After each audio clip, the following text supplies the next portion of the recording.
സുഹൃത്തുക്കളെ, ഈ പരിപാടി ഭംഗിയായി മുന്നോട്ട് പോകുന്ന ഈ പരിപാടി ബോധപൂർവം കലക്കാൻ 2-3 ആളാണ് അവിടെ ഉള്ളത്. ഈ സദസ്സ് ശ്രദ്ധിക്കുന്നവർക്കറിയാം. ക്യാമറാമാൻ ക്യാമറ അങ്ങോട്ട് തിരിച്ചു വെക്കുക. അങ്ങോട്ട് തിരിച്ചു വെക്കുക.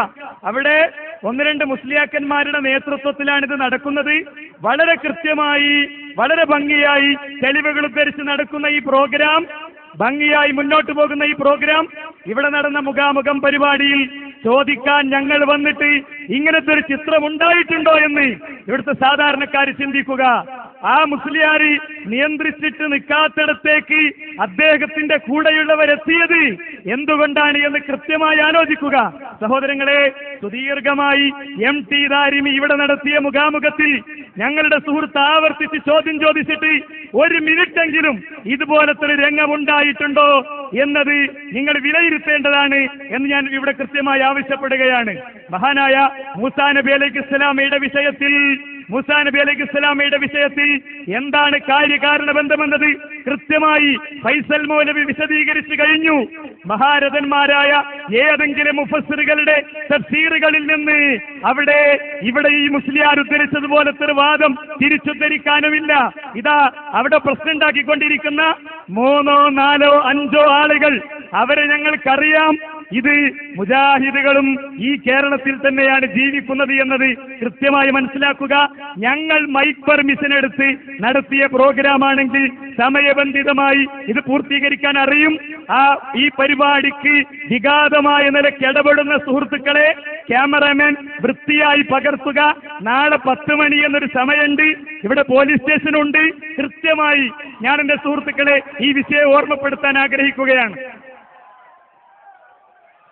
സഹോദരങ്ങളെ, മുജാഹിദ് പ്രവർത്തകന്മാർ ഇവിടെ ഇരിക്കുക. മുജാഹിദ് പ്രവർത്തകന്മാർ എല്ലാവരും ഈ ഭാഗത്തേക്ക് ഇരിക്കുക. മുജാഹിദുകളെ സംബന്ധിച്ചിടത്തോളം മുഖാമുഖത്തിൽ കൂക്കുവിളിയും ഇതൊന്നും പുത്തരിയുള്ള കാര്യമല്ല. 10 മണിവരെ മുജാഹിദുകൾ പെർമിഷൻ എടുത്തിട്ടുണ്ടെങ്കിൽ അവർക്ക് 10 മണിവരെ പരിപാടി നടത്താൻ അറിയാം. അവർ 10 മണിവരെ പരിപാടി നടത്തും. ഇവിടെ ഇഹ്ദിനസ് സിറാത്തൽ മുസ്തഖീം എന്ന ആയത്ത് മുഹീദി ശേഖരോട് നടത്തിയാൽ ശിർക്കല്ല എന്നതിന് മുസ്ലിയാർ ഇവിടെ ഒരു തെളിവ് ഉദ്ധരിച്ചിട്ടില്ല. ആ തെളിവ് ഇഹ്ദിനസ് സിറാത്തൽ മുസ്തഖീം എന്നത് മുഹീദി ശേഖിനോട് തേടാമെന്നതാണ്. ഇവിടെ യഅ്തൂനകും മിനൽ ഹദീസി മാ ലം തസ്മഉ അൻതും വല ആബാഉകും എന്നത് ഏറ്റവും ഫിറ്റാവുക. ഈ കൂടിയിരിക്കുന്ന ഏതെങ്കിലും ഒരു സമസ്യയുടെ പ്രവർത്തകൻ ഇഹ്ദിനസ് സിറാത്തൽ മുസ്തഖീം എന്ന പ്രാർത്ഥന മുഹീദി ശേഖിനോട് പറ്റുമെന്ന് ഇത്രയും കാലം നിങ്ങൾ കേട്ടിട്ടുണ്ടോ? നിങ്ങളുടെ പിതാക്കന്മാർ കേട്ടിട്ടുണ്ടോ? എന്താണ് ഈ പറയുന്നത്? ഇവിടെ ഈ മുസ്ലിയാർ ഉദ്ധരിച്ച ഹദീസ് ആർക്കാണ് ഫിറ്റാവുക? അതുകൊണ്ട് ആ മുസ്ലിയാർ ഞങ്ങൾ നോട്ട് ചെയ്തിട്ടുണ്ട്. ഇവിടെ കച്ചറയുണ്ടാക്കുന്ന എല്ലാവരെയും ഞങ്ങൾ നോട്ട് ചെയ്തിട്ടുണ്ട്. അവരുടെ പേര് ഞങ്ങൾക്കറിയാം. ഇത് ക്യാമറ ഞങ്ങൾ പകർത്തിയിട്ടുണ്ട്. നിങ്ങൾ പിൻവലിച്ചിട്ട് കാര്യമില്ല. അതുകൊണ്ട് ഞങ്ങളിവിടെ പറയുന്നു, ഇഹ്ദിനസ് സിറാത്തൽ മുസ്തഖീം എന്ന ആയത്ത് മുഹീദി ശേഖിനോട് തേടാമെന്ന് ഈ കൂടിയിരിക്കുന്ന ഏതെങ്കിലും സുന്നി ഇതുവരെ കേട്ടിട്ടുണ്ടോ? നിങ്ങളുടെ പിതാക്കന്മാർ കേട്ടിട്ടുണ്ടോ? അതാണ് മുസ്ലിയാർ ഓതിയ ഹദീസ്. മാലം തസ്മു അൻതും വല ആബാഉക്കും. നിങ്ങൾ കേട്ടിട്ടില്ലാത്ത, നിങ്ങളുടെ പിതാക്കന്മാർ കേട്ടിട്ടില്ലാത്ത പുത്തൻ വാദം ഇവിടെ ആരാണ് കൊണ്ടുവന്നതെന്ന് ഈ കാരിപ്പറമ്പിലെ ജനങ്ങൾ മനസ്സിലാക്കും. അത് മനസ്സിലാക്കിയാൽ ഈ പ്രശ്നമുണ്ടാക്കുന്ന ആളുകൾക്ക് നിലനിൽപ്പുണ്ടാവില്ല. അതുകൊണ്ട് ഞങ്ങൾക്കറിയാം, ഇന്ന് പോയിട്ട് നിങ്ങൾ ചിന്തിക്കണം. ഇഹ്ദിനസ് സിറാത്തൽ മുസ്തഖീം എന്ന ആയത്ത് മുഹീദി ശേഖിനോട് തേടിയാൽ അത് ശിർക്കല്ലെന്ന് പറഞ്ഞ മുസ്ലിയാരുടെ പിന്നിൽ ആ മുസ്ലിയാരെ ന്യായീകരിക്കുന്ന മുസ്ലിയാർക്ക് വേണ്ടി തക്ബീർ വിളിക്കാൻ വന്നവരെ, പരലോകമുണ്ട്, അല്ലാഹു എന്നത് സത്യമാണ്, മഹ്ശർ സത്യമാണ്, നിങ്ങൾ മറക്കാൻ പാടില്ല. മുജാഹിദുകൾക്ക് ഇതൊരു പുത്തരിയാണ് നിങ്ങൾ മനസ്സിലാക്കരുത്. മുജാഹിദുകൾ 100, 200, 300 ഒക്കെ മുഖാമുഖങ്ങൾ നടത്തി പരിചയമുള്ളവരാണ്. ഇവിടെ ഈ നാട്ടുകാർക്ക് ഇത് ആദ്യമായിട്ടായിരിക്കാം, പക്ഷേ ഞങ്ങൾക്ക് ഇത് ആദ്യമല്ല. അതുകൊണ്ട് നിങ്ങൾ ഈ പ്രശ്നമുണ്ടാക്കുന്ന ആളുകൾ മനസ്സിലാക്കണം. ഈ മുസ്ലിയാർ ഓതിയ ഹദീസ് മാലം തസ്മു അൻതും വല ആബാഉക്കും, നിങ്ങളും നിങ്ങളുടെ പിതാക്കന്മാരും കേൾക്കാത്ത വാദം ഇഹ്ദിനസ് സിറാത്തൽ മുസ്തഖീം എന്നത് മുഹീദി ശേഖിനോട് തേടാം, അത് തേടിയാൽ ശിർക്കല്ല എന്ന വാദം നിങ്ങൾ കേട്ടിട്ടുണ്ടോ? നിങ്ങളുടെ പിതാക്കന്മാർ കേട്ടിട്ടു ഇല്ലെങ്കിൽ അത് നിങ്ങൾ കൃത്യമായി മനസ്സിലാക്കണം. സുഹൃത്തുക്കളെ, ഈ പരിപാടി അതിന് നിശ്ചയിച്ച സമയം പാലിച്ചേ അവസാനിക്കുകയുള്ളൂ. ഇവിടെ ആരും ഈ പരിപാടി പരിഹരിക്കാനുള്ള മധ്യസ്ഥന്മാരായി വരേണ്ടതില്ല. ഇത് കൃത്യമായി മുന്നോട്ട് കൊണ്ടുപോകാൻ ഞങ്ങൾക്കറിയാം, കൃത്യമായി മുന്നോട്ട് കൊണ്ടുപോകാൻ അറിയാം. ഇവിടെ അനുബന്ധമായി അവതരിപ്പിക്കപ്പെട്ട വിഷയങ്ങളും ഇവിടെ ഉന്നയിച്ച ചോദ്യങ്ങളുമൊക്കെ ഇവിടുത്തെ ജനങ്ങൾ സാധാരണക്കാർ മനസ്സിലാക്കിയിട്ടുണ്ട്.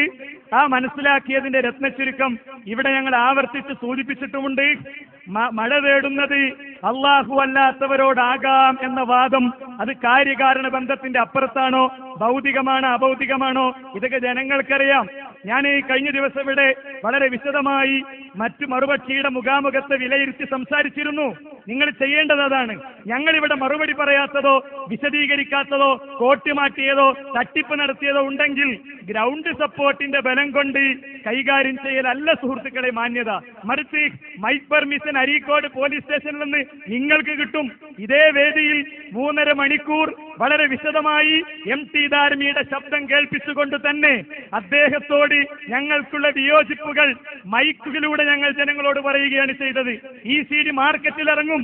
ഈ CD മാർക്കറ്റിൽ ഇറങ്ങിയതിന്റെ ക്ലിപ്പ് മുറിച്ച് ജനങ്ങൾക്ക് വിശദീകരിച്ചു കൊടുക്കണം നിങ്ങൾ.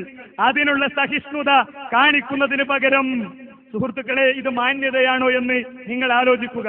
ഞങ്ങളിവിടെ മറുപടി പറഞ്ഞിട്ടില്ല എന്ന് തന്നെ വെച്ചോ. നിങ്ങൾക്ക് നാളെ അവസരമുണ്ട്, മറ്റൊന്ന് അവസരമുണ്ട്. ഇതിലേറെ വലിയ പന്തൽ കെട്ടി നിങ്ങൾക്ക് ഈ പരിപാടി തുടരാം. ഗണ്ണന പ്രസംഗം അതിന്റെ ഒരു മറുസൈഡിൽ നടക്കട്ടെ, 10 റൗണ്ട് നടക്കട്ടെ എന്ന് അന്ന് പ്രഖ്യാപിച്ചിട്ടാണ് ഈ ദിവസത്തേക്ക് നിങ്ങളെ ഈ വിനീതൻ മുഖാമുഖത്തിലെ ചോദ്യങ്ങൾക്ക് വേണ്ടി ക്ഷണിച്ചിട്ടുള്ളത്. അതുകൊണ്ട് ഇവിടെ കൂക്കിയ സുഹൃത്തുക്കൾ വളരെ മാന്യമായി ആലോചിക്കുക.